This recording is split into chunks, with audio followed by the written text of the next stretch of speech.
एक बाप का फैसला। क्या बताऊं मम्मी, आजकल तो बासी कढ़ी में भी उबाल आया हुआ है। जब से पापा जी रिटायर हुए हैं, दोनों लोग फिल्मी हीरो हीरोइन की तरह दिन भर अपने बगीचे में झूला पर बिचमान रहते हैं। न अपने बालों की सफेदी का लिहाज है और न बेटी बहू का। इस रूम में दोनों मेरी और नवीन की बराबरी करते हैं। ठीक है माँ, मैं आपसे बाद में बात करती हूँ। शायद सासू माँ आ रही हैं। सासू माँ ने बहू की बातें कमरे के बाहर सुन ली थी, पर नजरअंदाज करते हुए खामोशी से चाय सोनम को दे दी। सासू माँ बहू सोनम को चाय देने के पश्चात पतिदेव अशोक जी के लिए चाय ले जाने गई। ऐसा देखकर बहू सोनम के चेहरे पर मुस्कान तैर गई, पर सासू माँ समझदारी दिखाते हुए बहू को इस नाजायज हरकत को नजरअंदाज करते हुए सिर झुकाए वहां से निकल गई। पति की रिटायर होने के बाद कुछ दिन से उनकी यही दिनचर्या हो गई थी। आजकल सासू माँ प्रभा जी अपने पति देव अशोक जी को उनकी इच्छा अनुसार अच्छे से तैयार होकर अपने घर के सबसे खूबसूरत हिस्से में अपने पति देव के साथ झूले में बैठकर उनको कंपनी देती थी। प्रभा जी ने सारी उम्र तो उनके बच्चों के लिए ही लगा दी थी। कोठीनुमा घर और अशोक जी और प्रभा जी के लिए जीवन भर का सपना था, जो उन्होंने बड़ी मेहनत और से साकार किया था। ऐसा मनमोहक वातावरण में वहां लगा झूला मन को असीम शांति प्रदान करती थी। पहले वो और अशोक जी इस मनमोहक जगह में बहुत कम समय के लिए बैठ पाते थे।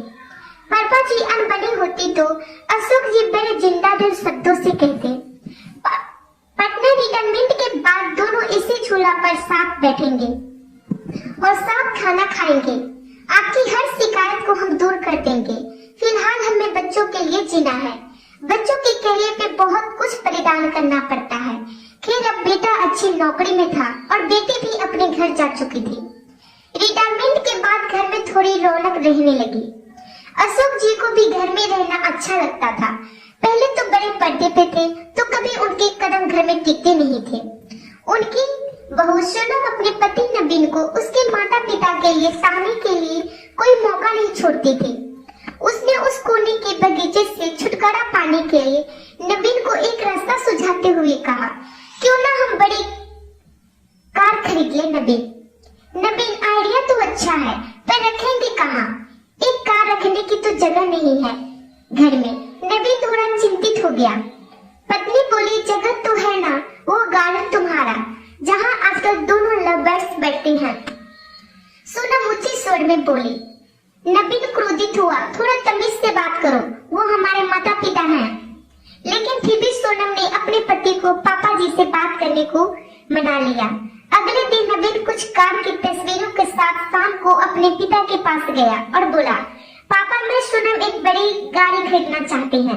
पर बेटा एक बड़ी गाड़ी तो घर में पहले ही है, फिर उस नई गाड़ी को हम रखेंगे कहाँ? अशोक जी ने प्रश्न किया।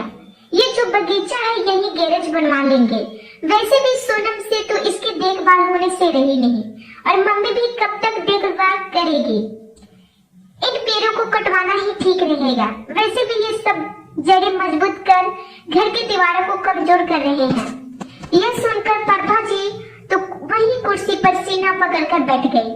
अशोक जी ने क्रोध को काबू में करते हुए कहा, मुझे तुम्हारी माँ से इस बारे में बात करना होगा, थोड़ा सोचने का मौका दो मुझे। क्या पापा, मम्मी से क्या पूछना, वैसे भी इस जगह का इस्तेमाल भी किया है। नवीन थोड़ा चिड़चिड़ाकर बोला, आप दोनों दिन भर इस जगह बगैर कुछ सोचे समझे 4 लोगों का लिहाज किए बगैर साथ में बैठे रहते हैं। अब आप दोनों कोई बच्चे तो नहीं हो, लेकिन आप दोनों ने दिन भर झूले पर साथ में रहने का रिवाज बना लिया है और ये भी नहीं सोचा कि 4 लोग क्या कहेंगे।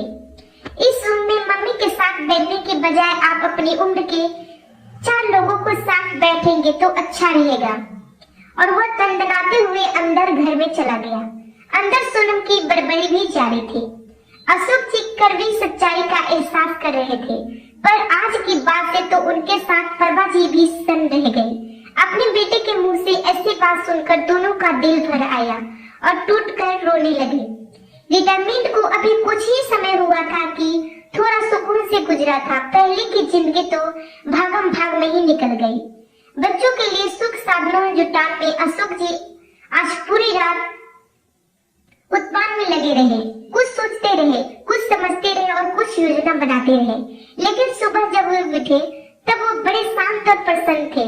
वे रसोई में गए और खुद चाय बनाई और कमरे में आकर पहला कप प्रभा जी को दिया और दूसरा खुद पीने लगे। आपने क्या सोचा प्रभा जी?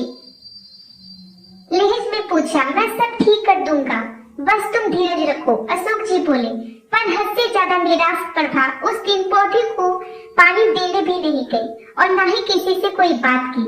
दिन भर सब समान रहा, लेकिन शाम को अपने घर के बाहर टॉयलेट के बोर्ड टांग दिया। नबील ने भौचक रह गया देखकर। अशोक जी से प्रश्न किया, पापा माना कि घर बड़ा, ये टॉयलेट का बोर्ड किस लिए?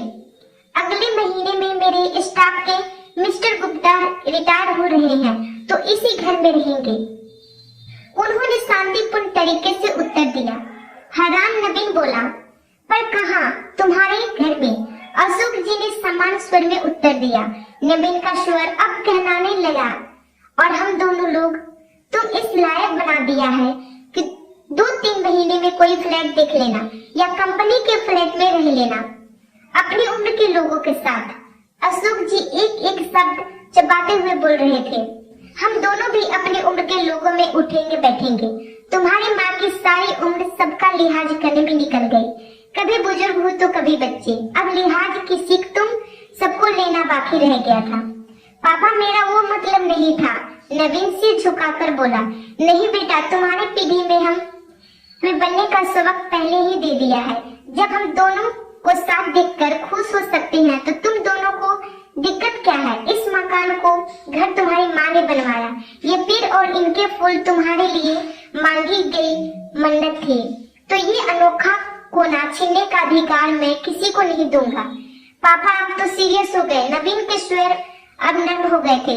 ना बेटा, तुम्हारी माँ ना जाने कितने कष्ट सहकर, कितने त्याग कर मेरा साथ दिया। आज इसी के सहयोग से मेरे सिर पर कोई कर्ज नहीं है, इसलिए सिर्फ ये कोना ही नहीं, पूरा घर तुम्हारी माँ का ऋणी है।